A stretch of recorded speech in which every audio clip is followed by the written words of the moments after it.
আসসালামু আলাইকুম রহমতুল্লাহি ওবরকাতুহু। সম্মানিত দর্শক, গত ১ বছর ধরে আমাদের রাজনীতির যে আকাশ, এই আকাশে যে কত রংধনু আসলো, আর সেই রংধনুর রং কীভাবে যে মিলিয়ে গেল, আমরা যারা সাধারণ জনগণ আমরা বুঝতেই পারলাম না। যখন বিপ্লব হলো, তরুণ তুর্কি যারা এই বিপ্লবের নায়ক হিসেবে যাদেরকে আমরা দেখলাম, মনে হলো তারা আমাদের নিকট আবাবিল পাখি, কোত্থেকে যেন এসেছেন। তারা যেখানে যেতেন অমনি সেখানে সব কিছু তাদের নিয়ন্ত্রণে চলে যেত। তারা যখন ডাক দিতেন রাজুতে আয়, অমনি হাজার হাজার ছেলে মেয়ে সেই রাজুতে চলে যেত, অনেকটা হ্যামিলনের বাঁশিওয়ালার মতো। সচিবালয় গণ্ডগোল, প্রেস ক্লাবের সামনে এমন কোনো পরিস্থিতি, কিংবা কোথাও শ্রমিকরা আন্দোলন করছে, কেউ পারছে না, পুলিশ পারছে না, মিলিটারি পারছে না। তো আমাদের সেই আবাবিল পাখিদেরকে ডাকা হলো, তারা যাচ্ছে, আর মুহূর্তের মধ্যে সেখানে একটা নতুন ইতিহাস তৈরি হচ্ছে, এবং সেই ইতিহাস ৩ মাসের বেশি টিকল না। এরপর আমরা দেখতে পেলাম ডিসি নিয়োগ হয়, এসপি নিয়োগ হয়, নতুন নতুন দরবেশের আবির্ভাব ঘটে। ইয়া লম্বা দাড়ি, মাথায় পাগড়ি, জুব্বা পরা, দেখলে মনে হয় যে একেবারে এই মুহূর্তে আসমান থেকে কোনো দেবদূত মানুষের সুরতে সম্ভবত আমাদের সচিবালয়ে চলে এসেছে। এবং এ সকল নব্য যারা দরবেশ, তাদের যে কুকর্ম, তাদের যে অঙ্গভঙ্গি এবং তাদের কুকর্মের ধরন এবং প্রকৃতি, সেগুলো দেখে মনে হলো আগে যারা দরবেশ ছিলেন তারা অবোধ শিশু ছিলেন, একেবারে শিশু। তাদের যাকে বলে সুন্নাতে খতনা হয়নি, দাড়িমোছ কিচ্ছু ছিল না। মানে একটা ৪-৫ বছরের ছেলের মুখে নকল দাড়ি লাগিয়ে দিয়ে, মাথায় জুব্বা পরিয়ে, শরীরে জুব্বা পরিয়ে, মাথায় পাগড়ি ঠাগড়ি দিয়ে তাকে যদি রঙ্গমঞ্চের দরবেশ সাজানো হয়, তাহলে যে তারা পারফর্ম করবে সেইভাবে অতীতে আওয়ামী লীগ আমলের যে দরবেশ, তাদের যে নৈপুণ্য, সেই নৈপুণ্যটা আসলে এই বিপ্লব পরবর্তী যে কয়জন দরবেশকে আমরা দেখেছি সেই দরবেশদের তুলনায় সেরকমই মনে হয়েছে। গেল দরবেশ, সেই দরবেশ টিকল না। এরপরে সচিবালয় কেন্দ্রিক আরও কিছু দালাল ফড়িয়া, এর মধ্যে মেয়ে দালাল আছে, পুরুষ দালাল আছে, তারা আসলো, তারাও বেশি দিন টিকল না, তারা চলে গেল। মধ্যেখানে শুনলাম অমুক ডিসি নিয়োগে ১০০ কোটি টাকার চেক লেনদেন, সচিব নিয়োগে ১০০ কোটি টাকার চেক লেনদেন। আমরা সিসি করতে হয়, থুথু মারতে হয়, প্রতিবাদ করতে হয়, এই জিনিসগুলো পর্যন্ত ভুলে গেলাম, কেননা আমরা খুব আশ্চর্য হয়ে গিয়েছিলাম, চোখ আমাদের ছানা বড়া হয়ে গিয়েছিল। গেল সেই পর্ব। তারপর আসলো নতুন রাজনৈতিক দল গঠনের হিড়িক, কিংস পার্টি। একটার পর একটা কিংস পার্টি হচ্ছে। যারা কিংস পার্টি গঠন করছেন সবারই ধারণা তারা ক্ষমতায় চলে আসবে, অথবা মন্ত্রী হবে, এমপি হবে, টাকা পয়সার কোনো সমস্যা হবে না। কিন্তু ২ মাসের মাথায় দেখা গেল একটি কিংস পার্টিরও কোনো অস্তিত্ব নেই। বিপ্লবের ধারক বাহক রূপে যে পার্টিটির নাম শোনা গিয়েছিল, সেই পার্টিটির অবস্থা এখন টানাটানি, দুর্ভিক্ষ কবলিত, বন্যা পীড়িত। তো রুচির দুর্ভিক্ষ সব মিলিয়ে কেমন যেন হয়ে গেছে রাজনৈতিক অঙ্গন।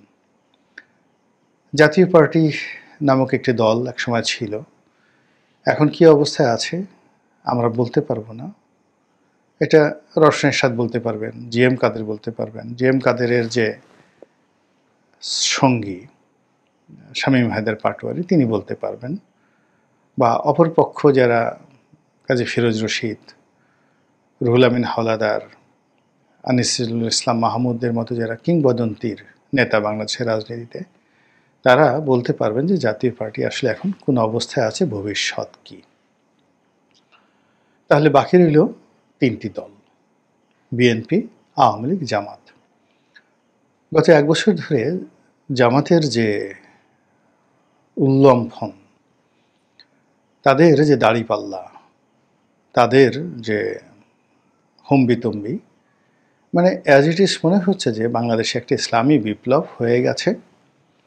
এখন তারা সিদ্ধান্ত নিতে পারছে না যে এই ইসলামী বিপ্লবটা কি ইরানের কায়দায় তারা পরিচালিত করবেন, অর্থাৎ রাষ্ট্র ব্যবস্থা কি ইরানের মতো হবে? জামাতের আমির কি আয়াতুল্লাহ হবেন?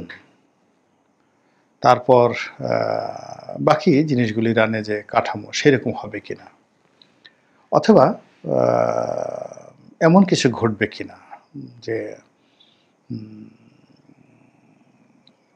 আফগানিস্তানের মতো এমিরেত আফগানিস্তানের মতো হবে কিনা, তাও তারা ভাবতে পারছেন না।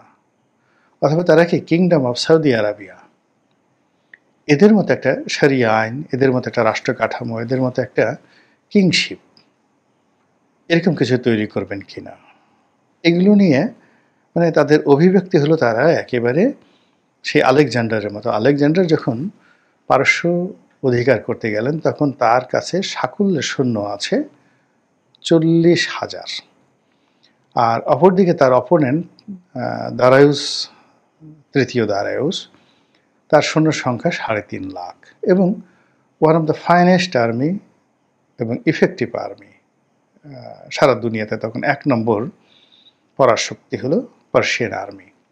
তো সেই আর্মির সামনে 40,000 একেবারে আসছেন। এখন যেভাবে আমাদের হাসনাত, সার্জিস, এদেরকে নিয়ে অনেক প্রাজ্ঞ রাজনীতিবিদরা ঠাট্টা মস্করা করে, তদ্রুপ পারস্যের যারা জেনারেল তারাও ওই আলেকজান্ডারকে নিয়ে ওরকম ঠাট্টা মস্করা শুরু করলেন। তো আলেকজান্ডার এই অবস্থাতে সেই যে যুদ্ধের আগের দিন তিনি সৈন্যদের নিয়ে একটা ভাষণ দিলেন, এবং সেই ভাষণে তিনি বলার চেষ্টা বললেন যে আমরা তো বিজয়ী হয়ে গেছি। এর কারণ হলো তিনি নিজেকে প্রথম দিন থেকে তিনি এবং তার মা বলার চেষ্টা করেছিলেন যে তিনি বিধাতার পুত্র, দেবতার পুত্র। তার জন্ম সাধারণভাবে হয়নি, দেবতার সঙ্গে তার মায়ের মিলনে তার জন্ম হয়েছে। কাজেই তার কথা, তার কর্ম, তিনি যেটা বলেন সে অসম্ভব হয়ে যায়, এই বিশ্বাসটা তিনি তার সৈনিকদের মধ্যে জাগিয়ে তুলেছিলেন। তো তিনি পাহাড়ের উপরে দাঁড়িয়ে সৈন্যদেরকে বলছিলেন যে আমরা তো বিজয়ী হয়ে আছি, এটা তো লিখিত আছে, শুধু কালকে তোমাদেরকে এই তলোয়ারটা নিয়ে একটু দাঁড়াতে হবে। এই ছিল আলেকজান্ডার। এখন জামাতের যারা নেতাকর্মী বিভিন্ন স্তরে যারা টেলিভিশনে আসছেন, পূজা মণ্ডপে গিয়ে বক্তব্য দিচ্ছেন, কোর্ট কাছারিতে বক্তব্য দিচ্ছেন, সমাজে যারা ঘাড় ফুলিয়ে, গল ফুলিয়ে, গলার রগ শক্ত করে যারা কথাবার্তা বলছেন, ভাবখানা এরকম যে তারা বিজয়ী হয়ে গেছেন, বাকিটা শুধুমাত্র শপথ নিতে একটু সময় হচ্ছে। আর শপথ নিতে তারা একটু সময় নিচ্ছে এই কারণে যে তারা এখনো পর্যন্ত সিদ্ধান্ত নিতে পারেননি যে এমিরেটসটা বা রাজ্য ব্যবস্থাটা, শাসনতন্ত্রটা কোন পর্যায়ে হবে, এই তাদের কনফিডেন্স। তাহলে জামাতের পরে বাকি রইল কি বিএনপি এবং আওয়ামী লীগ।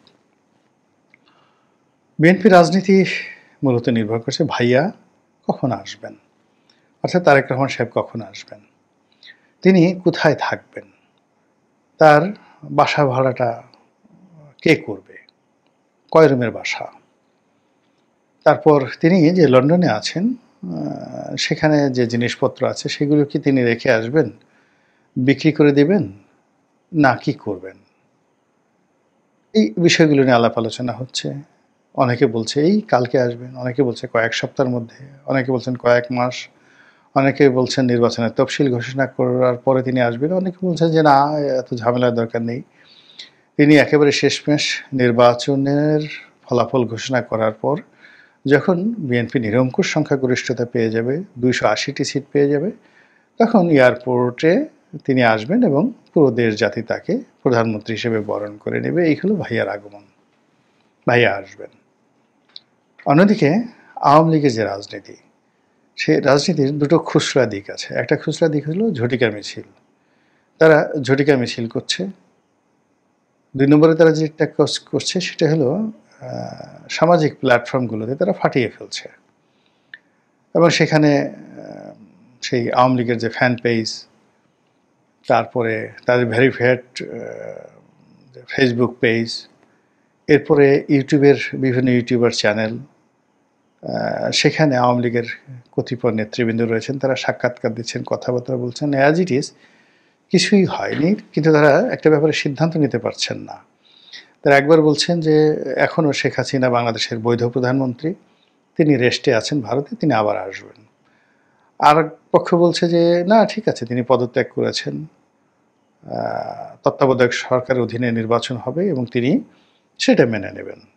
আচ্ছা, তিনি নিজেও শেখ হাসিনা বিভিন্ন কথায় একবার বলেছেন তিনি পদত্যাগ করেননি, আবার তিনি বলেছেন পদত্যাগ করেছেন, আবার তিনি বলছেন যে তত্ত্বাবধায়ক সরকার ছাড়া আওয়ামী লীগ কোনো কিছুই মেনে নেবে না। তো এই গেল দুটো ক্যারেক্টারিস্টিক্স অফ আওয়ামী লীগ।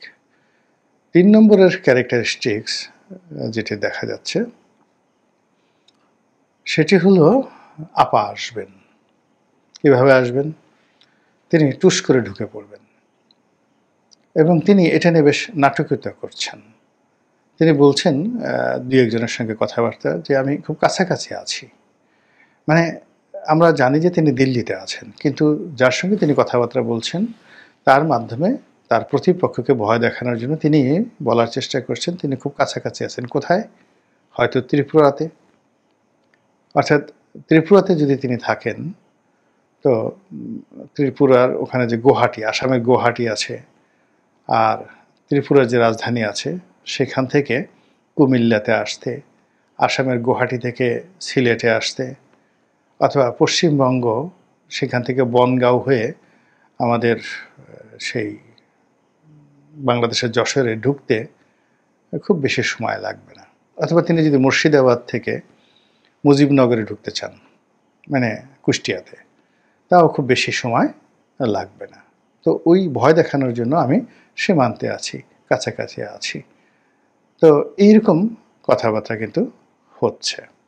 আর বিশেষ করে যদি তিনি বনগাঁ দিয়ে, অর্থাৎ সেই যে আমাদের বেনাপোল বনগাঁও, এই সীমান্ত দিয়ে ঢুকেন, তাহলে তার জন্য সুবিধা হলো যে খুলনা, বাগেরহাট, যশোর, তারপরে বরিশাল, পটুয়াখালী, এরপরে টুঙ্গিপাড়া, গোপালগঞ্জ, এই পুরো বেলটা তো আওয়ামী লীগের যে একটা একছত্র আধিপত্য আছে, সেই একছত্র আধিপত্য দিয়ে তিনি বিপুল জনগোষ্ঠীকে সেখানে হাজির করতে পারবেন। এবং সেটা একমাত্র টুঙ্গিপাড়া বা গোপালগঞ্জে কয়েকদিন আগে এনসিপি গিয়ে যে বিপদের মধ্যে পড়েছিল, এতে বোঝা যায় যে আপা ওই এলাকাতে ঢুকলে কী অবস্থা হবে। অন্যদিকে যদি তিনি ত্রিপুরা দিয়ে ঢুকেন, অর্থাৎ সেই আমাদের যে লাকসাম, কুমিল্লা, এই অঞ্চল দিয়ে ঢুকেন, তাহলেও এখানেও আওয়ামী লীগের একটা মানে রীতিমতো একটা মারদাঙ্গা গ্রুপ রয়েছে। সেখানে ব্রাহ্মণবাড়ি আছে, কুমিল্লা আছে, চাঁদপুর আছে, এই সমস্ত এলাকাতে এখনও আওয়ামী লীগের একটা ব্যাপক দাপট রয়েছে। তো এরকম তিনি ভয় দেখাচ্ছেন যে আমি কাছাকাছি আছি। এখন কাছাকাছি কোথায় আছেন এটা কিন্তু কেউ বলছে না। ইতিমধ্যে দেখবেন যে আওয়ামী লীগের যে সকল বড় বড় নেতা তারা তাদের ফেসবুকে অ্যাক্টিভ হয়ে গেছেন। গত ৮-৯ মাস আগে তাদের কোনো অস্তিত্ব ছিল না, এখন তারা প্রায় সবাই ফেসবুকে ২-৩টে করে তাদের আইডি রয়েছে। তাদের ভয় হলো জামাতি যে বট বাহিনী আছে, তো এ সকল বট বাহিনী তাদের আইডিগুলোকে নষ্ট করে দিতে পারে। এজন্য প্রায় সবারই আওয়ামী লীগের সিনিয়র নেতৃবৃন্দ ২-৩টে করে তাদের সেই ফেসবুক আইডি তারা তৈরি করেছে এবং সেখান থেকে তারা অনবরত ভয় দেখাচ্ছেন। আমরা আসছি, খুব শীঘ্র ফিরছি, দেখা হবে, তারপরে আপা আসছেন, আজ আসবেন, কাল আসবেন, খুব শীঘ্রই কয়েক সপ্তাহের মধ্যে আপা আসবেন, এরকম প্রচার এবং প্রোপাগান্ডা চলছে। তো বিএনপির যে প্রোপাগান্ডা, তারেক রহমান সাহেব আসবেন আশাকেন্দ্রিক, এর বাইরে আসলে বিএনপির রাজনীতি এই মুহূর্তে যা কিছু হচ্ছে এগুলো মানে কথার কথা। সালাউদ্দিন সাহেব ঐক্যমন্ত্র মিটিংয়ে যাচ্ছেন, নেতাকর্মীরা বিভিন্ন অনুষ্ঠানে এলাকাতে নির্বাচনের জন্য ঘোরাফেরা করছেন, অন্য যা কিছু হচ্ছেন, কিন্তু তাদের মূল যে টার্গেটটা, সে টার্গেটটা হলো জনাব তারেক রহমান সাহেব আসছেন কয়েক সপ্তাহের মধ্যে এবং কবে আসবেন, এটাই হলো তাদের মূল টার্গেট। আর আওয়ামী লীগেরও একই অবস্থা। তারা এই ঝটিকা মিছিল বা লন্ডনে আমেরিকাতে যে বৈঠকগুলো করছে বা ওয়েব মিটিংগুলো করছে, এগুলো আসলে কথার কথা। মূল যে বিষয়টা হলো শেখ হাসিনা আসবেন। এখন আওয়ামী লীগের এবং বিএনপির যে রাজনীতি, তারেক রহমানের আগমন বনাম শেখ হাসিনার আগমন এটার উপরে নির্ভর করছে।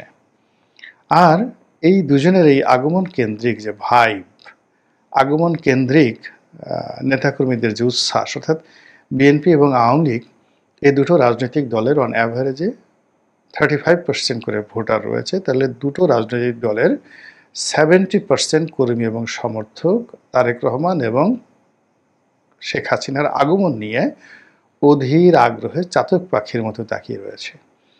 আর বাকি 30% লোক, সেই 30% লোকের মধ্যে ধরুন 15% লোক আছে নিউট্রাল, নিরপেক্ষ, এদিকে যেদিকে পাল্লা ভারী সেদিকে যায়। বাকি 15% লোক যারা আছে তারা ওই বিভিন্ন ছোটোখাটো রাজনৈতিক দল যারা আছে তাদের কর্মী সমর্থক। কেউ হয়তো হেফাজত, কেউ হয়তো জামাত, কেউ হয়তো তাবলিগ, এরকম রাজনৈতিকভাবে তারা মানে একটা পার্সেন্টেজের মধ্যে আছে, নট মোর দ্যান। সব মিলিয়ে মানে এই বিএনপি জামাতের ভোটের বাইরে 30% ভোট যদি থাকে, সেই 30% অর্ধেক নিউট্রাল, আর বাকি 15% যেটা আছে সেটা সব দলের, এর বাইরে অন্য কোনো হিসাব নেই।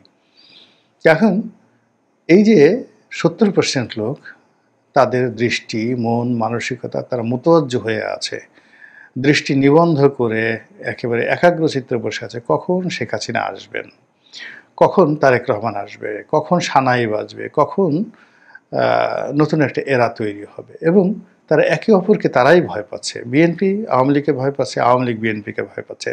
আর বাকি যে সমস্ত আমরা লম্ফ-ঝম্প দেখছি, এইগুলো অনেকটা আপনি দেখবেন একটা সিনেমাতে রবিউল থাকে, হাবা হাসমত থাকে, টেলি সামাদ থাকে, মানে তারা প্রচুর সময় নেয় এবং প্রচুর বিনোদন দেয় এবং তাদের সঙ্গে নায়কের ভালো সম্পর্ক, নায়িকার সঙ্গে ভালো সম্পর্ক, নায়িকার সঙ্গে তারা গান গায়, নায়কের সঙ্গে তারা গান গায়। তো ওই রকম একটা মানে যাকে বলা হয় রাজনীতির যে ভার, যে জোকার, এই জিনিসগুলো হচ্ছে এই সময়টাতে। বাট মূল যে জিনিসগুলো সেটা হই আপা আর ভাইয়া, এর মধ্যে সীমাবদ্ধ আছে।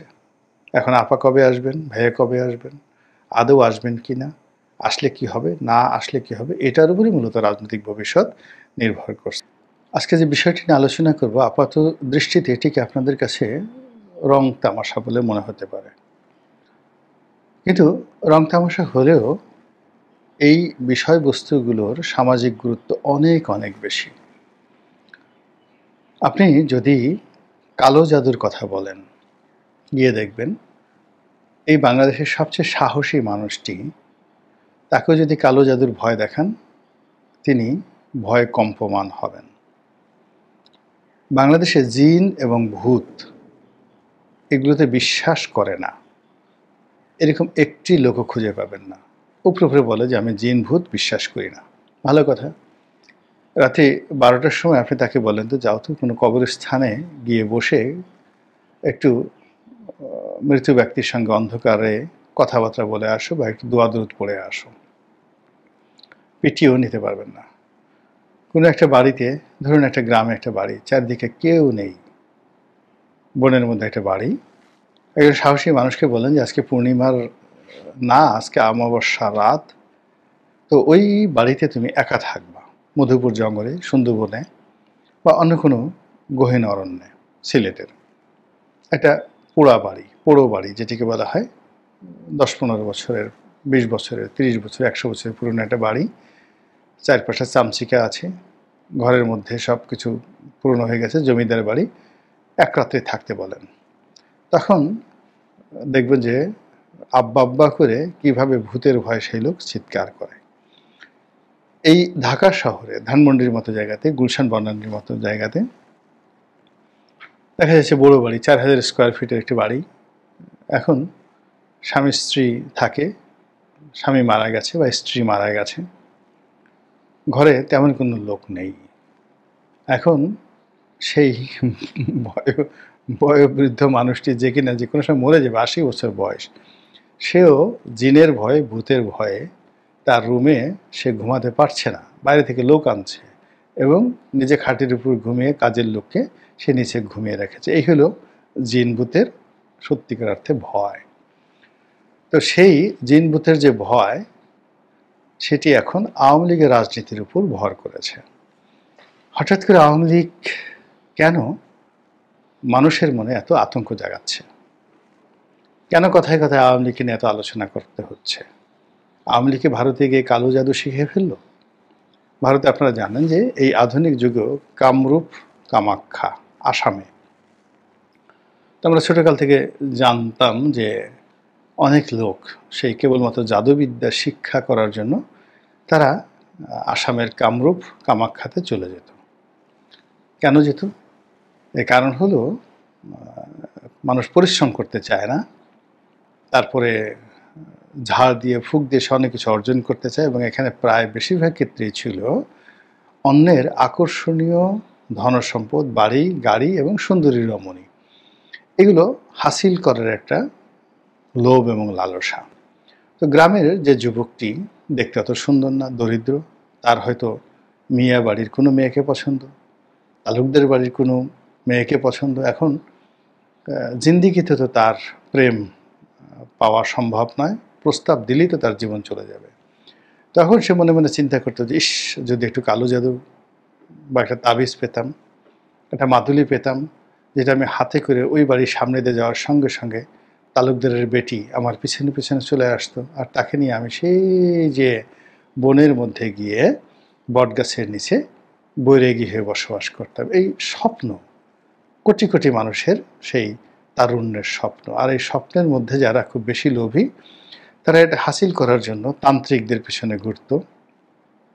বাংলাদেশে যারা ঝাড় ফুঁক তাবিজ কবাজ করে তাদের পিছনে ঘুরতো, অনেক অনেক টাকা বেদেদের পিছনে ঘুরতো।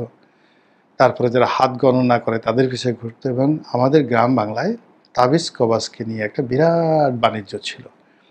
আর তখনই আমরা শুনতাম যে অনেকে সেই কামরূপ কামাখ্যা গিয়ে তারা সেই জাদুবিদ্যা হাসিল করে আসছে, এবং তাদেরকে গ্রামের লোকজন জমের মতো ভয় পেত।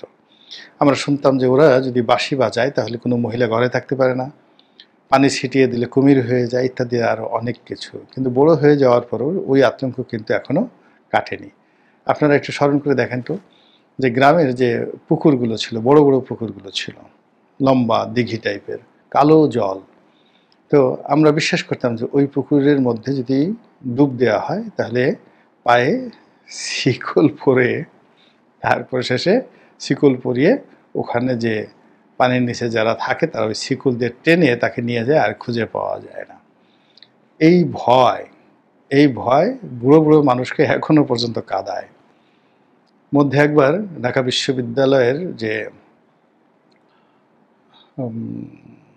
কি বলবো, এই যে কার্জন হল ফজলুল হক হলের মধ্যে এরকম একটা বড় পুকুর রয়েছে। তো সেই পুকুরে কয়েক সাহসী যুবক তারা আসলো, এরকম শিকল, যে ওখানে কোনো শিকল নাই, আমরা ওটা পাড়ি দেব, পাড়ি দেওয়ার পরে দেখাবো কোনো শিকল নাই। পরে এই তারা পানিতে নামলো, এবং যে ছেলেটি এরকম জিদ করেছিল সে দেখা গেল কিছু দূর যাওয়ার পরে হার্ট অ্যাটাক করে ভয়ে মারা গেল, এই ঢাকার শহরে। তো এই হলো কালো জাদু বা মানে জাদুটোনা বানের যে আতঙ্ক। তো সেই দিক থেকে আওয়ামী লীগ এখন তাদের বড় বড় নেতারা, ত্রিপুরা আছে, আসাম আছে, নাগাল্যান্ড আছে, মিজোরাম আছে, কলকাতা আছে, দিল্লি আছে, আর অনেক জায়গাতে ছড়িয়ে ছিটিয়ে আছে। এখন তারা যে কামরূপ কামাখ্যা গিয়ে কালো জাদু শিখছে না, আর সেই কালো জাদুর প্রভাবে আমাদেরকে ভয় দেখাচ্ছে না, এই কথাটা আমি কি করে বুঝবো? এই কারণ হলো আমরা তো এখন আওয়ামী লীগকে ভয় পাচ্ছি। যে আওয়ামী লীগ আজ থেকে 6 মাস আগে এটা মিছিল করাতে দূরের কথা, কোনো কিছু করতে তারা সাহস পেত না, উল্টো এখন তারা একটার পর একটা ঝটিকা মিছিল করে যাচ্ছে, আর আমরা তাদের ভয়ে থরথর করে কাঁপছি। আমাদের পুলিশ ভয় পাচ্ছে, আমাদের মিলিটারি ভয় পাচ্ছে, মানে কে না ভয় পাচ্ছে। তাদেরকে ঘোষণা করা হয়েছে যে 5,000 টাকা করে পুরস্কার দেওয়া হবে, তারপর তাদেরকে ধরা হচ্ছে না। যদি জাদু লেগে যায়, যদি হাত পা অবশ হয়ে যায়, যদি না জানি শরীরে গুটি বসন্ত উঠে যায়, এরকম নানা রকম আতঙ্ক। কালো জাদুর আতঙ্ক মানে বিরাট ব্যাপার, বিশাল ব্যাপার। সম্পর্ক নষ্ট হয়ে যায়, চাকরিটা যদি হারিয়ে ফেলি কালো জাদুর প্রভাবে, এরকম কালো জাদু নিয়ে যে কোনো মিথ নেই, তাই যদি না থাকে তাহলে কেন আওয়ামী লীগের মিছিল বন্ধ করা যাচ্ছে না, আওয়ামী লীগের আতঙ্ক কাটানো যাচ্ছে না? গ্রামের অজয় পাড়াগা থেকে শুরু করে একদম যমুনাতে ডক্টর মোহাম্মদ ইউনূসের অফিস, সেখান থেকে শুরু করে ক্যান্টনমেন্ট থেকে শুরু করে বিচারালয় থেকে তারেক রহমান সাহেবের লন্ডন থেকে যাকে বলা হয় মগবাজারে জামাতের অফিস থেকে শুরু করে বিএনপির পল্টন অফিস, সব জায়গাতে শুধু ইয়া আওয়ামী লীগ ওয়া আওয়ামী লীগ, কিয়া হুয়া, कैसे হুয়া, এই জিনিসগুলো আলোচনা হচ্ছে। আওয়ামী লীগে আসবে না, কীভাবে মিছিল করছে, এদেরকে লজ্জা শরম নাই, এদেরকে ভয়ভীতি নাই, এদের কি একটু আত্মমর্যাদা বোধ নেই? এই এত কষ্ট করে তাদেরকে তাড়িয়ে দিলাম, একটা বছর হলো না, অমনি তারা এখন সদল বলে বাংলাদেশে এসে মিছিল করছে আর উল্টোভাবে আমাদেরকে প্রতিশোধ নেয়ার চেষ্টা করছে। এই গেল কালো জাদুর ঘটনা, মানে আমাদের অন্তরের মধ্যে একটা আতঙ্ক তৈরি করে ফেলছে। দ্বিতীয় যেটি হলো জিন ভূত। তো জিন ভূত নিয়ে তো বহু গল্প আছে। জিনকে দেখা যায় না, ভূতকেও দেখা যায় না, তারা অদৃশ্য থেকে অসাধ্য কর্ম করে। তো জিনদের মধ্যে ভালো জিন আছে, মন্দ জিন আছে। তো মন্দ জিনগুলো খুব খারাপ কাজ করে, ভালো জিন আছে তারা অনেক ভালো কাজ করে, এবং এই ভালো জিনদের মধ্যে আলাদিনের যে চেরাগের দৈত্য, এরকম একটা দৈত্যও আছে। এখন এই আলাদিনের চেরাগের দৈত্যের যে গল্প, আরব রজনীর গল্প, এগুলো নিয়ে বড় বড় সিরিয়াল হচ্ছে এখন। শত কোটি নয়, হাজার কোটি টাকা ব্যয় করে ইন্ডিয়ান সিনেমাতে এই ধরনের সিরিয়ালগুলো তৈরি করা হচ্ছে। আলাউদ্দিন এবং 40 চোর, এরকম নানা রকম আরব রজনীর নানা রকম কাহিনী তৈরি করা হচ্ছে, মানুষ গো গ্রাসে দেখছে। এবং এই যে মহাভারতে যে সকল কল্পকাহিনী, সাপের 100টা মাথা, মানুষের 100টা মাথা, তারপরে শেষে তারা 2 হাত দিয়ে যাকে বলা হয় 2 হাতকে পাখা বানিয়ে, পাখাও না 2 হাত দিয়ে শুধু ঝাপটে তারা আকাশ দিয়ে উড়ে যাচ্ছে রকেটের গতিতে। মহাভারতে যে সমস্ত কাহিনী রয়েছে আমরা এখন এগুলো শুনি, বিশ্বাস করি, এবং এগুলো নিয়ে যখন চলচ্চিত্র তৈরি হয় আমরা সেগুলো গো গ্রাসে দেখি।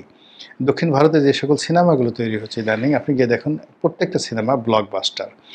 এবং একটা এই যে থালাপতি যে নায়ক, যিনি রাজনীতিতে আসছেন, এবং দক্ষিণ ভারতের রাজনীতিতে, তামিলনাড়ুর রাজনীতিতে চলচ্চিত্রের নায়কদের একটা বিরাট প্রভাব রয়েছে। সেখানে রামচন্দ্রন ছিলেন মুখ্যমন্ত্রী, তাকে দেবতা মনে করা হতো, ভগবানের পুত্র মনে করা হতো। তার স্ত্রী এবং প্রেমিকা জয়ললিতা, তারপরে তিনি হলেন সেখানকার মুখ্যমন্ত্রী। তাকে মনে করা হতো তিনি দেবী, সাক্ষাৎ দেবী। আর এখন ঠিক সেই জায়গাতে চলে আসছেন এই যে থালাপতি নতুন নায়ক হিসেবে, এবং তাকে কেন্দ্র করে যা হলো, তার একটা অনুষ্ঠানে এসে প্রায় 19 জন লোক পদদলিত হয়ে মারা গেলেন। তো এরকম তাদের যে চলচ্চিত্রগুলো, রামচন্দ্রন বলেন, জয়ললিতা বলেন, কিংবা থালাপতি, তারা অসম্ভবকে সম্ভব করেন। অনেকটা জিনের মতো, অনেকটা ভূতের মতো দৌড়ে এসে একটা লাফ দিয়ে 10 তলা একটা বিল্ডিং থেকে লাফ দিয়ে তারা মানে 10 মাইল দূরের আরেকটা 10 তলা বিল্ডিংয়ে তারা চলে যান। এবং মানুষজন এগুলো পছন্দ করে, মানুষজন এগুলো আজকের এই আধুনিক যুগে এগুলো দেখেন, এবং এটা বিশ্বাস করার কারণে কি হচ্ছে, এই থালাপতির মতো মানুষকে যদি তারা মুখ্যমন্ত্রী বানাতে পারে, তাদের আর জীবনে কোনো কষ্ট থাকবে না। এমনকি রামচন্দ্রন দীর্ঘদিন তিনি তামিলনাড়ুর রাজনীতিতে ঈশ্বর হিসেবে ছিলেন, ভগবান হিসেবে ছিলেন, এবং তার মৃত্যুতেও তিনি ভগবান হিসেবে মারা গিয়েছেন, এবং এখন পর্যন্ত গিয়ে দেখেন লোকজন ওইভাবে মনে করেন। তো এই যে জিন ভূতের যে ভয়, এই ভয় সারা পৃথিবীতে আছে। আমি অ্যাপেলের যে প্রতিষ্ঠাতা স্টিভ জবস, তো তিনি ক্যান্সার আক্রান্ত হয়েছিলেন এবং অনেকগুলো চিকিৎসা তিনি করেছিলেন। তো সেই চিকিৎসা তিনি ব্যর্থ হয়ে অবশেষে তিনি একটা মন্দিরেতে গিয়েছিলেন, হরে কৃষ্ণ মন্দির। এই যে এখন ইসকনের যে মন্দির আছে না, সেই ইসকনের হরে কৃষ্ণ মন্দির বলে, সেখানে গিয়ে তিনি দীর্ঘদিন এরকম তান্ত্রিকদের ঝাড়ফুঁকের তিনি চিকিৎসা নিয়েছেন। তো এই হলো দেখেন ইউরোপের সবচেয়ে বড় প্রযুক্তি, আমেরিকার সবচেয়ে বড় প্রযুক্তি, মানে অ্যাপেলের উপর দিয়ে তো আর কোনো প্রযুক্তি প্রতিষ্ঠান নাই। সেই প্রতিষ্ঠানের প্রধান ব্যক্তি, তিনিও জিন এবং ভূতে বিশ্বাস করেন। আমাদের একজন ভারতীয় লোক ছিলেন, নাম হলো ভগবান রজনীশ ইসো। তো তিনি মারা গেছেন। আমেরিকার লোকজন তাকে আসলে ভগবান মনে করতেন। তিনি বারবার বলতেন যে না, ভগবান বলে কোনো কিছু নেই, আমি ভগবান তো নই, আমার কোনো ক্ষমতা নেই, কিচ্ছু নেই, কিন্তু লোকজন তাকে ভগবান মনে করতেন। এবং আমেরিকাতে তার যে জনপ্রিয়তা, আপনি কল্পনাই করতে পারবেন না। তো যেখানে যত বেশি প্রযুক্তি, সেখানে তত বেশি মানুষের মন মানসিকতা দুর্বল হয়ে পড়ে। তো সেই ক্ষেত্রে বাংলাদেশে যে কর্মকাণ্ডগুলো আওয়ামী লীগ করছে, এগুলো অনেকটা জিনের মতো, অনেকটা ভূতের মতো। কোথা থেকে লোকজন চলে আসছে, একটা ঝটিকা মিছিল করে আবার হাওয়া হয়ে যাচ্ছে, লোকজন খুঁজে পাচ্ছে না। পুলিশ, মবকারী, এনসিপি, বিএনপি, জামাত হন্যে হয়ে ঘুরছে, কোথায় দুইটা আওয়ামী লীগ ধরা যায়, কোথায় তাদেরকে একটু গণপিটুনি দেওয়া যায়, কিন্তু তাদেরকে খুঁজে পাওয়া যাচ্ছে না। পুলিশ অসহায়ভাবে তারা আবেদন জানিয়েছে জনগণের কাছে যে আপনাদের কাছে যদি কোনো খোঁজ থাকে কোথায় আওয়ামী লীগ আছে আমাদেরকে জানান। কোনো হোটেল যদি আওয়ামী লীগের লোকজন খায়, কোনো হোটেলে যদি আওয়ামী লীগের লোকজন বসবাস করে, সেই তথ্য দেওয়ার জন্য মেট্রোপলিটন পুলিশের পক্ষ থেকে সেখানে নোটিশ জারি করা হয়েছে। সিলেটের একজন পুলিশ কর্মকর্তা, পুলিশ কমিশনার, তিনি অফিসিয়াল অর্ডার ইস্যু করেছেন আগামী এতদিনের মধ্যে আওয়ামী লীগের কোনো লোককে বাড়িতে থাকতে দেয়া যাবে না। এই জাস্ট ভাইরাল হয়ে গেছে। কিন্তু আওয়ামী লীগ তো থামছে না।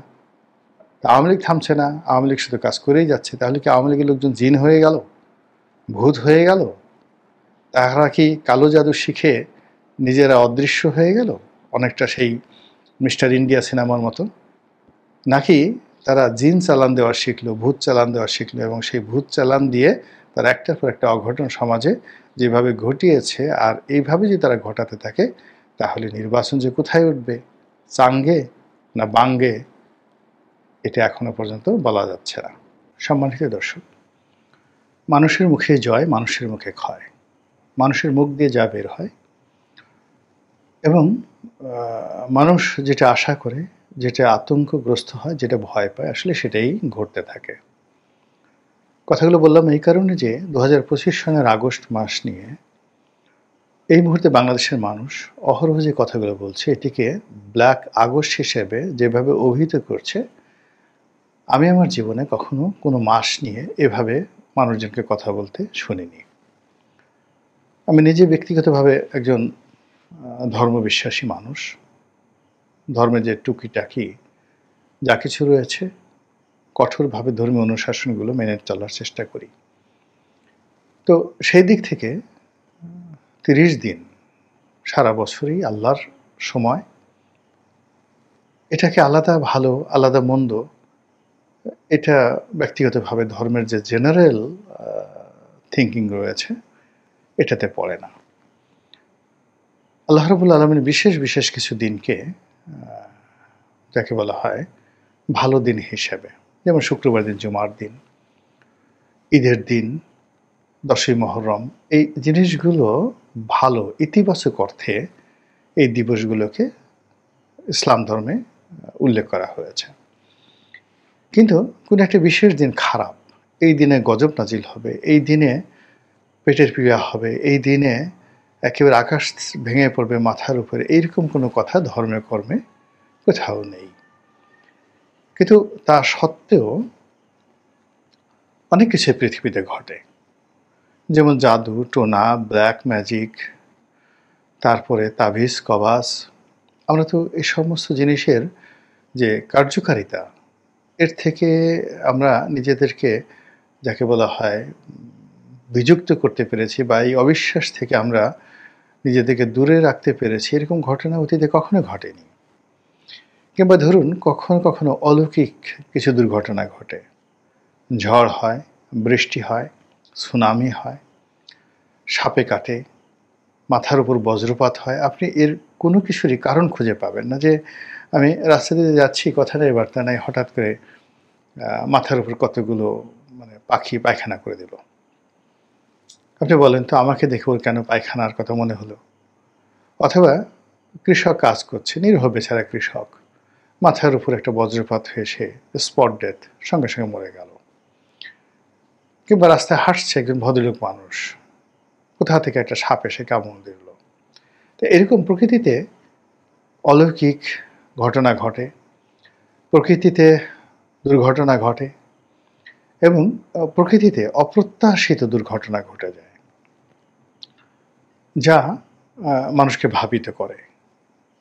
এবং এটা কখনো কখনো ব্যক্তির জীবনে, কখনো রাষ্ট্রীয় কর্মকাণ্ডে, আবার কখনো কোনো দলের জন্য, কখনো কখনো কোনো দিন, কোনো ক্ষণ যেমন শুভ হয়, আবার কখনো সেটি তাদের জন্য বুমেরাং হয়ে পড়ে।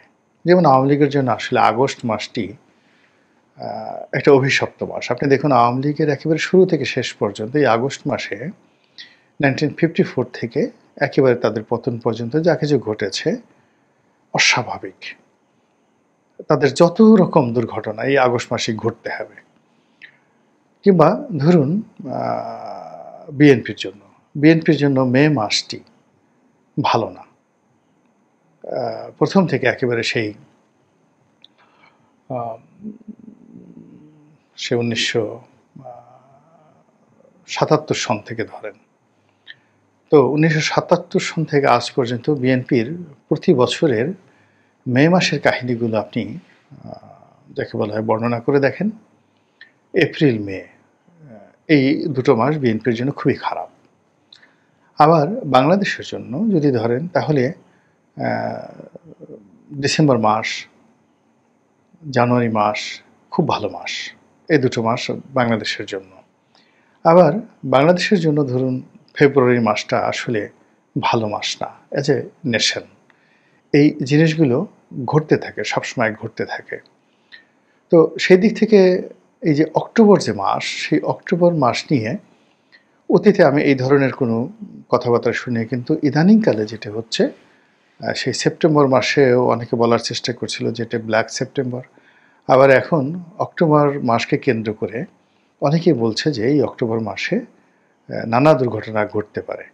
অ্যাজ ইট ইজ মনে হচ্ছে যে বাংলাদেশের সবাই খুব বড় জ্যোতির্বিজ্ঞানী হয়ে গেছেন, আকাশের গ্রহ নক্ষত্র তাদের সব মুখস্থ, এবং এখানে কতটা বৃষ্টিপাত হবে, কতটা সুনামি হবে, কতটা যাকে বলা হয় ঘূর্ণিঝড় হবে কিংবা ভূমিকম্প হবে, এটা লোকজন বলতে পারছে। এই সময়টিতে মানুষের মন মেজাজ কেমন থাকবে, মানুষ ডানে চলতে গিয়ে বামে চলবে, পাখিগুলি করতে গিয়ে মানুষ মেরে ফেলবে, মানুষ বাঁচাতে গিয়ে দেখা গেল ট্রাক মেরে ফেলবে, এরকম মানে যাকে বলা হয় প্রকৃতির যে অভিশাপ, সেই অভিশাপটা এই অক্টোবর মাসে ঘটবে, এরকম একটা ভাবসাব সবার মধ্যে চলে এসেছে। আসলে এই জিনিসগুলো কি ঘটবে বা না ঘটবে, তার চেয়ে বড় ব্যাপার হলো এই অক্টোবরকে কেন্দ্র করে মানুষের যে ভয় আতঙ্ক, এর মূল কারণ হলো গত 14টি মাস ধরে আমরা এই রাষ্ট্র যেভাবে পরিচালিত হচ্ছে তার মধ্যে কোনো আশা খুঁজে পাইনি। সর্বত্রই শুধু হতাশা, এবং প্রতিদিনই নিত্য নতুন দুর্ঘটনা বাড়ছে এবং নিত্য নতুন দুঃসংবাদ আমাদেরকে আতঙ্কগ্রস্ত করে ফেলছে। সঙ্গে সঙ্গে আমাদের এই যে অভ্যন্তরীণ যে সমস্যা, সেই সমস্যার সঙ্গে আবার আন্তর্জাতিক সমস্যাগুলো পাল্লা দিয়ে বেড়ে যাচ্ছে। বোঝার চেষ্টা করুন যে আমাদের যে আন্তর্জাতিক বাণিজ্য, এটা ডলার কেন্দ্রিক। এই অক্টোবর মাসে মানে ডলারের দাম, মার্কিন ডলারের দাম যেভাবে কমে গেছে, ডলারের বাজার মূল্য যেভাবে কমে গেছে, সেটা গত সেই বলা হয় সুদীর্ঘ সময় ধরে ডলারের এমন অধঃপতন আর কখনো হয়নি। ফলে আমাদের যে এই মুহূর্তে ডলার কেন্দ্রিক যে সকল ব্যবসা বাণিজ্য রয়েছে, এমনি ব্যবসা বাণিজ্য তো 12টা বেজে গেছে। তো ব্যবসা বাণিজ্য 12টা বেজে গেছে, তার সঙ্গে সঙ্গে এখন আমাদের যে ব্যবসা, দুটো সেক্টর, একটা হলো গার্মেন্টসের এক্সপোর্ট, আর একটা হলো বিদেশ থেকে রেমিটেন্স আসে, এবং এই দুটো ব্যবসায় আমরা অলমোস্ট 90% ব্যবসা বাণিজ্য আমরা করি ডলারে। তো সেই ডলারের যদি মূল্য কমে যায়, মারাত্মকভাবে কমে যায়, তাহলে আমাদের সর্বনাশ হয়ে যাবে। 2 নম্বর হলো যে ডলারের মূল দেশ আমেরিকা, সেই আমেরিকা মান ভাঙানোর জন্য এবং আমেরিকাকে ছাড় দেওয়ার জন্য এবং আমাদের গার্মেন্টস এক্সপোর্টে শুল্ক কমানোর জন্য আমরা যে ছাড় দিয়েছি, এবং সেখানে যদি আমেরিকা নিজেই দেউলিয়া হয়ে যায়, তাদের ডলার দেউলিয়া হয়ে যায়, তাহলে আমরা যে ছাড় দিয়েছি সেই ছাড়ের সব কিছুই তাদের কাছ থেকে আমাদেরকে কিনতে হবে, যা যা আমরা প্রতিজ্ঞা করেছি।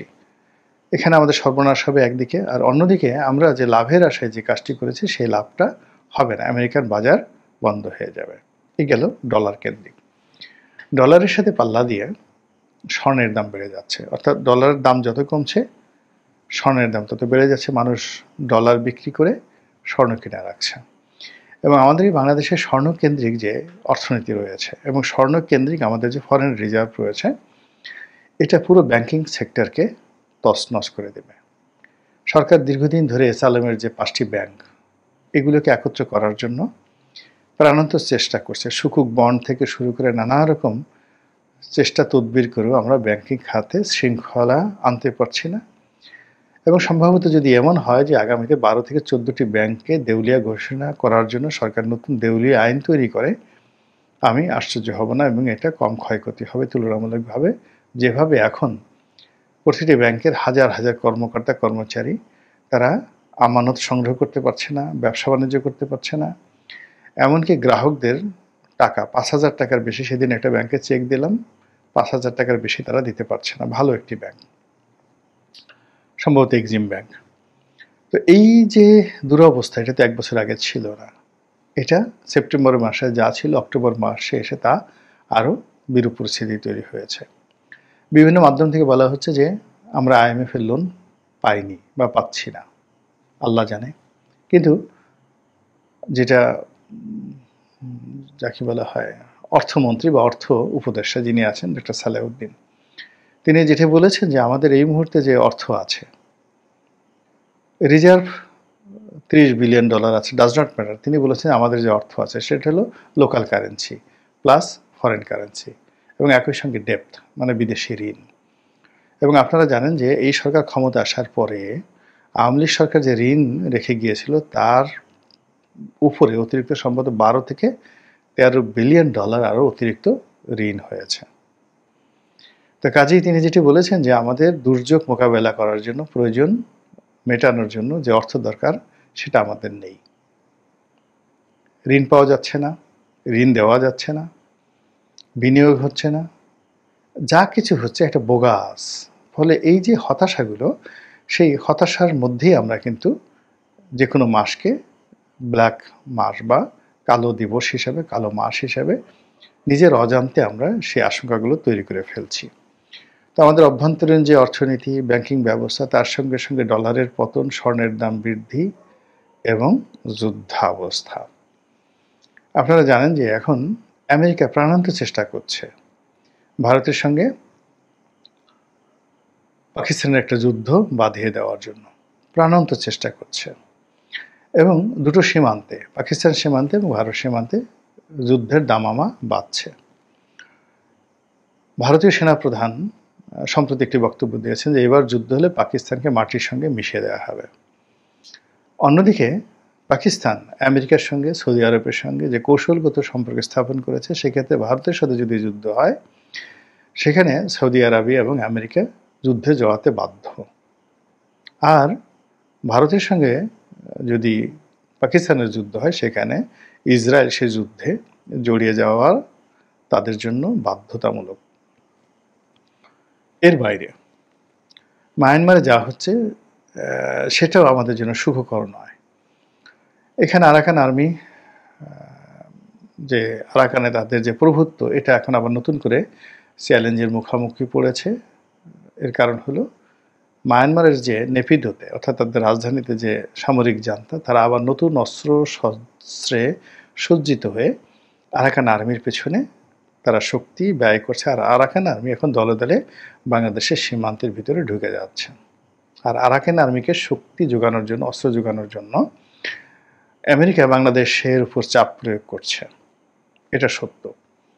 এবং ইতিমধ্যে রোহিঙ্গাদের মধ্যে যে সশস্ত্র গ্রুপ আরসা, এই আরসা বাংলাদেশের সীমান্ত থেকে গিয়ে অথবা আরাকানের সীমান্তে বসে আরাকান আর্মির সাথে বেশ কয়েকটি যুদ্ধে তারা জড়িয়ে পড়েছে। তার প্রেক্ষিতে সীমান্তে এমন কিছু ঘটেছে যে কথা এখানে আমরা বলতে পারছি না। আমাদের পার্বত্য অঞ্চলে ইতিমধ্যে একটার পর একটা দুর্ঘটনা ঘটে যাচ্ছে। অন্যদিকে যদি আপনি মধ্যপ্রাচ্যে যান তাহলে সেখানে দেখতে পাবেন যে এই মুহূর্তে সিরিয়া, কাতার, সৌদি আরবিয়া, জর্ডান, মিশর, ইরান, প্রায় সবগুলো দেশ ইসরায়েলের বিরুদ্ধে একহাট্টা হয়েছে। ইউরোপের স্পেন, ফ্রান্স এবং ইংল্যান্ড, তারা সবাই এখন ফিলিস্তিন রাষ্ট্রকে স্বীকৃতি দেওয়ার পাশাপাশি ইসরায়েলের বিরুদ্ধে তারা যাকে বলা হয় শক্তি প্রয়োগ করার জন্য দাঁড়িয়ে আছে। রিজনটা 1956 সালে ঠিক সেম ঘটনা ঘটেছিল, যখন সুয়েজ খাল নিয়ে ঘটনা ঘটল। তো সুয়েজ খাল নিয়ে যখন যুদ্ধটা হলো, তখন ফ্রান্স, ইসরায়েল এবং ইংল্যান্ড তারা মিশরের বিরুদ্ধে যুদ্ধ করা শুরু করে দিল। আর ওই সময় জাতিসংঘ এবং আমেরিকা এই ইংল্যান্ড এবং ফ্রান্সের বিরুদ্ধে তখন তাদেরকে মত দেওয়া শুরু করলো, অর্থাৎ মিশরকে।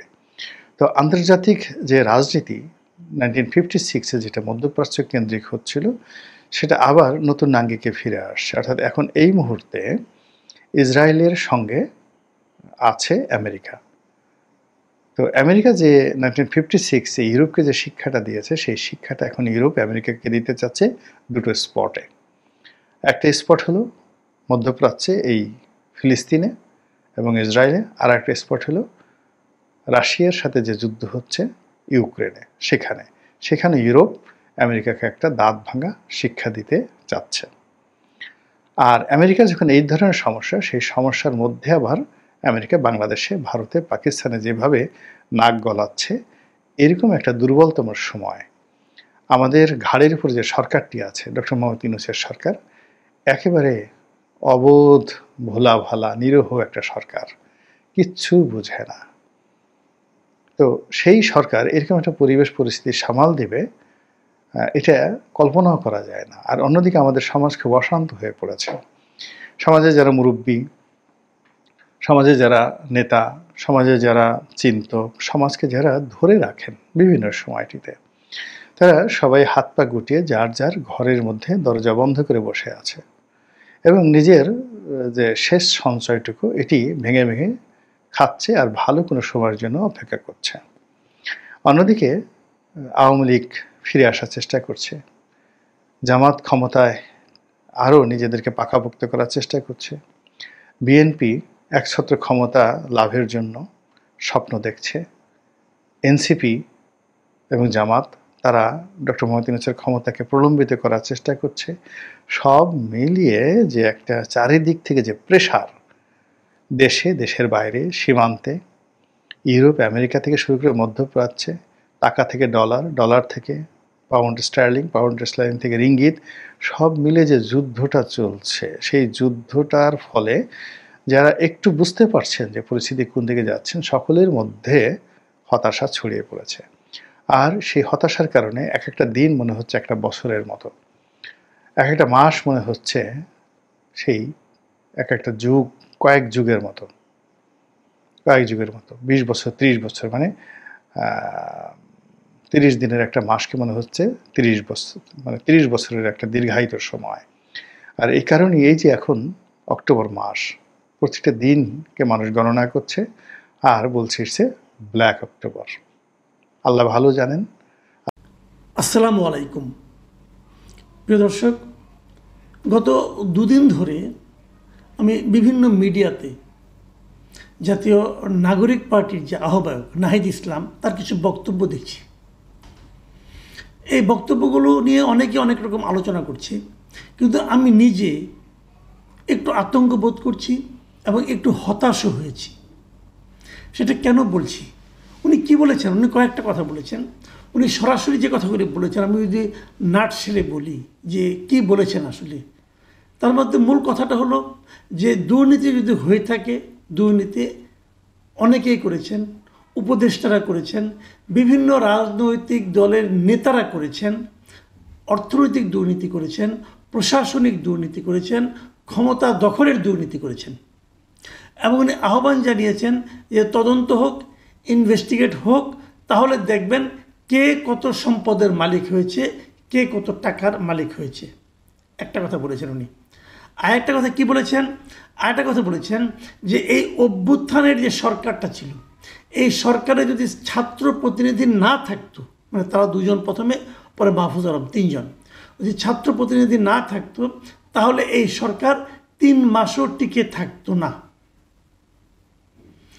আরেকটা কথা বলেছেন যে কয়েকজন উপদেষ্টাকে বিশ্বাস করা আসলে ভুল ছিল, তাদের নাম তারা খুব শিগগিরই প্রকাশ করবে, কারণ এই উপদেষ্টারা নিজেদের আখের গুছিয়েছে এবং গণ অভ্যুত্থানের সঙ্গে তারা বিট্রে করেছে। 3 নম্বর কথা, আরেকটা কথা হলো যে কিছু উপদেষ্টা এরই মধ্যে নানা ধরনের রাজনৈতিক দলের নেতাদের সঙ্গে লিয়াজও তৈরি করছে, লিয়াজও মেনটেন করছে এবং এর মাধ্যমে তারা সেফ এক্সিট খুঁজছে। মোটের উপর অনেক কথার মধ্যে আমার কাছে এই কয়েকটা কথা আমার কাছে খুবই গুরুত্বপূর্ণ মনে হয়েছে। প্রথমত, উনি দুর্নীতির ব্যাপারে ইনভেস্টিগেশন চেয়েছেন, এটা আমি মনে করি খুব জরুরি। প্রশ্ন হচ্ছে, ইনভেস্টিগেশন কে করবে? যারা ইনভেস্টিগেশন করবে তারা নিজেরাই তো দুর্নীতিতে আকণ্ঠ নিমজ্জিত বলে নাহিদ ইসলামের অভিযোগে পাওয়া গেল। সরকার কি করতে পারে? একটা দুর্নীতি ব্যাপারে একটা কমিটি করে দিতে পারে। সেই কমিটিতে কে থাকবে? কয়েকজন উপদেষ্টা থাকবেন। হয়তো এমনও হতে পারে যে উপদেষ্টাদের উপরে নাহিদ ইসলামের অভিযোগ তারাই ওখানে আছেন। তাহলে এটা কি হবে? এটা কীভাবে সমাধান করা যাবে? আলোচনা আসছে একটু পরে।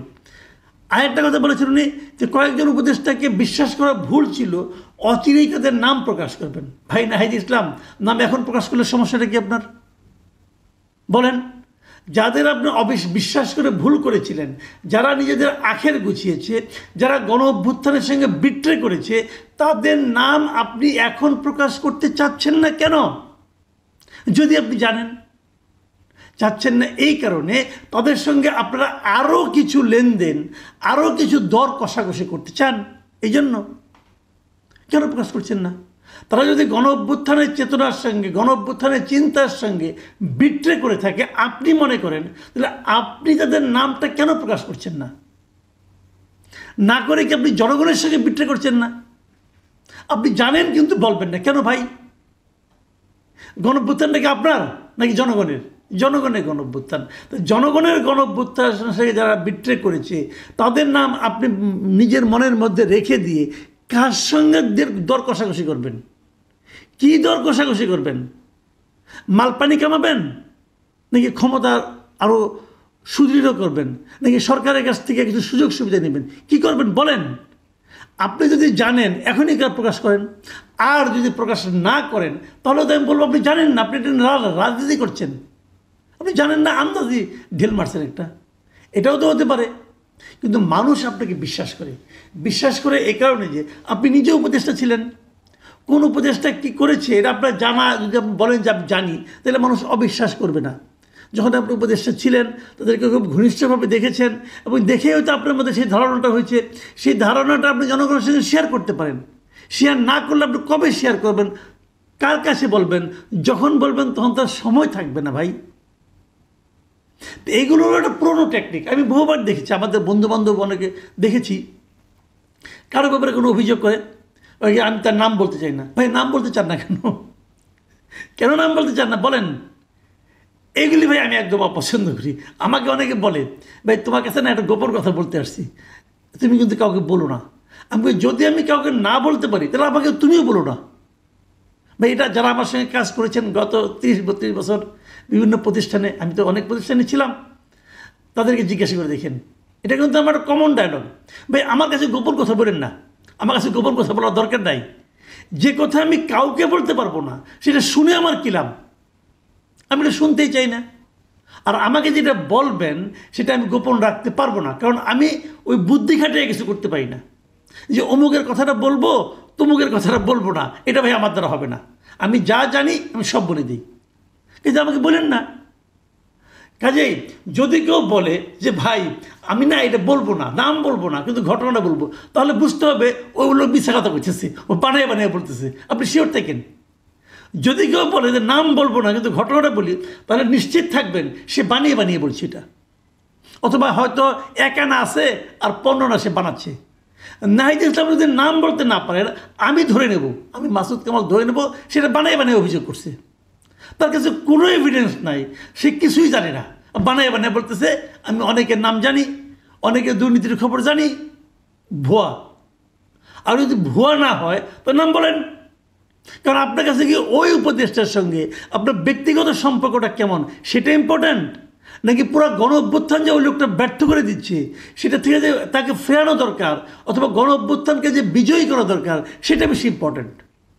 নাম বলেন। আমি চ্যালেঞ্জ দিলাম, উনি আগামী 7 দিনও নাম বলতে পারবেন না, এবং যদি না বলতে পারেন তখন প্রকাশ্যে আমি বলবো লোকটা আসলে বোগাস, ভুয়া মারছে। যাও, শেষ যে কথাটা উনি বলেছেন সেটা নিয়ে আমি কথা বলবো। আরেকটা কথা বলে নেই, ওই জন্যই বলেছেন যে গণঅভ্যুত্থানের সরকার যদি তাদের উপদেষ্টা না থাকতো, ছাত্র প্রতিনিধি না থাকতো, তাহলে সরকার 3 মাসও টিকতো না। এটার সঙ্গে আমি একভাবে একমত, আরেকভাবে দ্বিমত। আমি কারণটা বলি। একভাবে একমত মানে আমি মনে করি এই গণঅভ্যুত্থানের সরকারের মধ্যে ছাত্র উপদেষ্টাদের ঢুকানোটা আমাদের গণঅভ্যুত্থানে যে সরকার আমরা প্রত্যাশা করেছিলাম সেক্ষেত্রে সবচেয়ে বড় ব্লান্ডার ছিল এটা আমি শুরুতেও বলেছিলাম। অগাস্ট মাসের 20-22 তারিখে আমি ওপেন একটা অনুষ্ঠানে বলেছিলাম, দ্যাট ওয়াজ ব্লান্ডার। ওনারা যেটা বলছেন ওটাও ঠিক।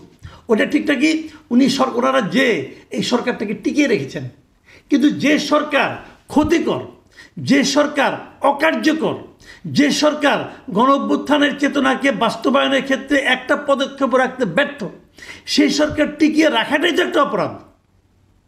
আপনাকে টিকিয়ে রাখতে কে বলছিল? আপনি কেন গেছিলেন এই সরকারে? না, যে কাজটা আমি শুরু থেকে বলছি, কি হতে পারতো এটা পুরো সমন্বয়করা মিলে একটা টিম করতে পারতেন। সেই টিম সমন্বয়কদের সকলে 158 জনের কতজন ছিল সারা দেশের সমন্বয়করা, ওনারা বসে জনগণের পক্ষ হয়ে এই সরকারের সঙ্গে নিয়মিত প্রতি 15 দিনে একদিন বসতেন, বসে বলতেন যে আপনারা এই কাজ করছেন, এই কাজ করা ঠিক না। জনগণের পালস আমরা দেখেছি, জনগণের সঙ্গে আমরা থাকি, আমরা জানি জনগণ কি চায়, জনগণ এইগুলি চায় যা আপনারা বাস্তবায়ন করতে পারছেন না বা করতে পারছেন না। এইভাবে তারা একটা প্রেশার গ্রুপে হিসেবে যদি কাজ করতো, এই সরকার যত কর্মণ্য হোক তারা সেই প্রেশারের কাছে মাথা নত করতে বাধ্য হতো এবং এটা জনগণের সরকার হতে পারত। কিন্তু তা না করে তারা সেখানে ভাগ নিতে গেছেন। 2 জন গেছেন মন্ত্রী হইতে, তারপর আরেকজনকে মন্ত্রী বানাইছেন, 3 জন মন্ত্রী হয়েছেন, আর অন্যদেরকে বিভিন্ন মন্ত্রণালয়ে বসাই দিয়েছেন। সব জায়গায় ধান্দাবাজি করছে। নাহিদুল ইসলাম তো নিজের কথা বলছে যে উনি করেন নাই। হ্যাঁ, উনি চলে আসছেন, উনি করেন নাই মানলাম। যিনি আছেন, যেমন আসিফ মাহমুদ সজীব ভূঁইয়া, উনি আছেন, ওনার সম্পর্কে কোনো সুনাম আমরা শুনি না তো। কিন্তু অতটা দুর্নাম তো আবার মাহফুজ আলমের ব্যাপারে শুনি না কেন? কারণটা হলো উনি কিছু দুর্নামের কাজ করছেন। এই যে এখন যে সর্বশেষ যে ক্রিকেট বোর্ডের যে ইলেকশন নিয়ে উনি যা করছেন, এটা কি ওনার মানে কর্মতৎপরতা, ওনার নিরপেক্ষতা খুব প্রমাণিত হচ্ছে কি? হচ্ছে না তো। সিটি কর্পোরেশন নির্বাচনে মানে আপনার কি বলে ইশরাকের শপথ নেওয়া না নেওয়া নিয়ে ওনার যে ভূমিকা খুব ভালো ছিল। উত্তরের সিটি কর্পোরেশনে কাকে নিয়োগ করতে হবে এই জন্য চিঠি লেখা খুব ভালো ছিল। নিজের এলাকায় মানে অন্য সকল উপজেলার চেয়ে বেশি বরাদ্দ নেওয়া ভালো। এগুলো উনি দুর্নীতি করেন নাই, ওনার নামে শুনিনি অনেক কিছু, আমরা সব প্রমাণ আমাদের কাছেও আছে। নিশ্চয়ই এখন বললে কোনো লাভ নাই, যখন বললে লাভ হবে তখন নিশ্চয়ই গেলে বেরোবে। অনেকে অনেক কথা বলেন, তো সেগুলি এক কথা রইল। কাজে আপনারা যে কী করেছেন, আপনারা গড্ডালিকা প্রবাহে গা ভাসিয়েছেন। যদি আপনি গড্ডালিকা প্রবাহে গা ভাসান, যদি আপনি সিস্টেমের মধ্যে ঢুকে পড়েন, আগের সিস্টেমের মধ্যে মানে হাসিনার তৈরি করা সিস্টেমের মধ্যে ঢুকে সিস্টেমকে পরিবর্তন করা যায় না। এই জিনিসটাই বুঝেন না আপনারা, যে সিস্টেমের মধ্যে ঢুকে সিস্টেম পরিবর্তন করা যায় না। সিস্টেমকে পরিবর্তন করতে হয় সিস্টেমের বাইরে থেকে। আপনারা গেছেন ভিতরে ঢুকে কী হয়েছে, আপনারা সিস্টেমের মতোই হয়ে গেছেন। আপনাদের ওই লোকগুলি যে কথাবার্তা বলে, আগের তথ্যমন্ত্রী, আগের LGRD মন্ত্রী, আগের স্পোর্টস মিনিস্টার যে ভাষায় যে ভঙ্গিতে কথা বলতো, এরাও সেই ভাষায় সেই ভঙ্গিতে কথা বলে। কারণ তারা সিস্টেমের মধ্যে ঢুইকা সিস্টেমের কাছে আত্মসমর্পণ কইরা তারপরে তারা নিজেদের আখের গোছানো শুরু করছে। আপনি কী করবেন? এইভাবে হয় না। ভুলটা ওখানে করেছেন। হ্যাঁ, সরকারকে টিকিয়ে রেখেছেন, নিজেরা সরকারের পার্ট হয়ে নিজেরা সিস্টেমটাকে বদলানোর যে মূল লক্ষ্য ছিল সেই লক্ষ্য থেকে বিচ্যুত হয়ে গেছেন আপনারা। শেষ কথাটা বলে আমি আলোচনা শেষ করব। যে কথাটা উনি বলেছেন যে কয়েকজন উপদেষ্টা সেফ এক্সিট নেওয়ার জন্য এখন থেকে পরিকল্পনা করছেন, এটা একটা চরম সত্য কথা। দুর্নীতি হচ্ছে, উপদেষ্টাদের অনেকেই দুর্নীতির সঙ্গে জড়িয়ে গেছেন। আমরা কিছু বুঝতে পারছি, অনেকের সম্বন্ধে অভিযোগ আসছে, সেগুলো হয়তো জাজ হবে, অলরেডি জাজ শুরু হয়েছে। কিন্তু এরা কেন করছে এরা জানে না, ওরাও জানে। তাহলে তারা কেন করছে? তারা সিদ্ধান্ত নিয়েছে ওনারা শেষ মুহূর্তে দেশ থেকে পালিয়ে যাবেন। ওদের বিদেশে অনেকের দ্বিতীয় একটা জায়গা আছে, সেকেন্ড হোম আছে। অনেকের আপনার মানে ডুয়েল সিটিজেনশিপ আছে, অনেকের গ্রিন কার্ড আছে, নানাভাবে আছে। বিপুল অর্থ পাঠিয়েছেন, সেই অর্থ দিয়ে ওখানকার সিটিজেনশিপ কেনা যাবে। অনেকে নগদ টাকা পাঠিয়েছেন, অনেকে বিটকয়েনে পাঠিয়েছেন। বিটকয়েন নিয়ে যে কী হচ্ছে এটাও তো আমরা জানি কিছু কিছু। বিটকয়েনের দুর্নীতি আমরা কিছু কিন্তু অলরেডি জেনে গেছি। তো অনেকে বিটকয়েন পাঠিয়েছেন, নানাভাবে তারা বিদেশের সম্পদ পাচার করেছেন। এবং এই জন্যই তাদের জন্য সেফ এক্সিট দরকার। এই জন্য কয়েকদিন আগে আমি বলেছিলাম, যেটা নিয়ে অনেক আলোচনা করছেন, অনেকে দেখি ফটো কার্ড বানিয়ে আমার নামে নানা কথা বলছেন। সেই আলোচনাটা ছিল কি, আমি বলেছিলাম কি, যে যত লোক সরকারের নীতি নির্ধারণী পর্যায়ে আছে, যত লোক এই সরকারের, সে হোক উপদেষ্টা, হোক বিশেষ সহকারী অথবা কোনো পদে, যত লোক এই সরকারের বিশেষ পদে আছে, এদের সকলের পাসপোর্ট সরকার মেয়াদ শেষ হওয়ার 1 সপ্তাহ আগে সিজ করতে হবে সকলের। এবং তাদেরকে নিয়ে একটা বিচার বিভাগীয় তদন্ত কমিশনের সামনে তাদেরকে হাজির করতে হবে। বিচার বিভাগ তদন্ত কমিশন যাকে বলবে হ্যাঁ এ মুক্ত, এর কোনো দুর্নীতি নাই, তাকে আমরা ছেড়ে দেবো, যান আপনি বিদেশ যান অথবা না যান আপনার ইচ্ছা। আর যারা ডুয়েল সিটিজেন তাদেরটা সবচেয়ে আগে করতে হবে। যত লোক আছে বিভিন্ন দায়িত্ব ছিল সবাইকে, কে কত দুর্নীতি করে তার হিসাব নিয়ে তারপরে দেশ থেকে তাদেরকে বিরতি দেওয়া উচিত আমি মনে করি। এটা করেন, একবার সব ঠিক হয়ে গেছে। কিন্তু আমি জানি এটা কখনোই বাস্তবায়ন হবে না, বরং আমি যে কথাটা বলেছি এই জন্য আমার বিপদে পড়ার আশঙ্কা থেকে যাবে। ভাই, বিপদকে আমি ভয় পাই না, বিপদ জেনেই মাঠে নেমেছি। কিন্তু দেশটা আগে, দেশটাকে বাঁচাতে হবে। মনে রাখতে হবে এরা যদি না, এরা যা ভুলটা করেছে এই ভুলের কারণে কি হবে, আগামীতে আরেকটা স্বৈরাচার আসবে। কিন্তু সেই স্বৈরাচারের বিরুদ্ধে যখন এই তরুণ সমাজ ডাক দিবে তখন সেই ডাকে আর কেউ আসবে না। এই কারণে আসবে না, মানুষ মনে করবে এরা তো তরুণ সমাজ, এদের উপর ভরসা করা যায় না, কারণ একবার ভরসা করেছিলাম, করে ঠকেছিলাম, বারবার ঠকতে কেউ চাইবে না। প্রিয় দর্শক, আমি মনে করি এখনও সময় আছে। নাহিদ ইসলামকে বলবো এখনও সময় আছে, চেষ্টা করুন, ট্রান্সপারেন্ট হন, দুষ্ট লোকদের নাম প্রকাশ করুন, তাহলে দেখবেন জনগণের কাছে আপনার গ্রহণযোগ্যতা বাড়বে। না হলে জনগণ আপনাকে, আপনার দলকেও একটা গতানুগতিক রাজনৈতিক নেতা এবং দল হিসেবে বিবেচনা করবে। তারপর যেই লাউ সেই কদুই থাকবে। প্রিয় দর্শক, এখন এ পর্যন্তই। আল্লাহ হাফেজ।